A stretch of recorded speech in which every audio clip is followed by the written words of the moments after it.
Diversifying reading lists is really important because it's important that all students feel represented on reading lists, and when they come to university they feel like their voice is heard. As an Indian international student myself, I find this particularly empowering when I see another Indian author or when I see someone from my culture who's representing a standpoint that is very different to others. I feel more motivated, I feel more seen, I feel more validated in everything I do.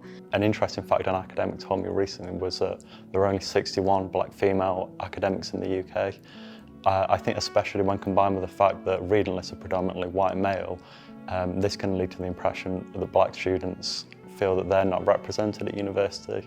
A diverse reading list demonstrates that we're aware of our culture and our history. A lot of us learn things from our families and from our cultural backgrounds, and I think it would be really valuable if information like that and our history and what brings us together is actually within the curriculum. I think it would help us become much more open-minded and understand each other better. As part of my course, one of my goals is to develop my critical thinking skills.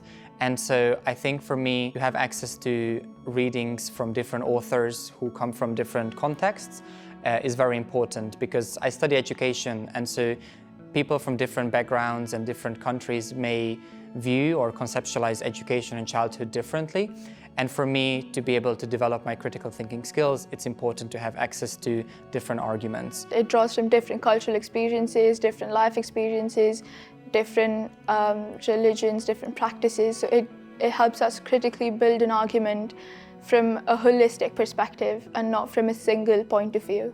It was important for me to have readings from different countries, for example, and to have readings from authors from obviously the UK, but also from Latin America or Southeast Asia. It allowed me to explore different perspectives as part of my reading. In my studies, we look at how different cultural experiences promote sustainable practices.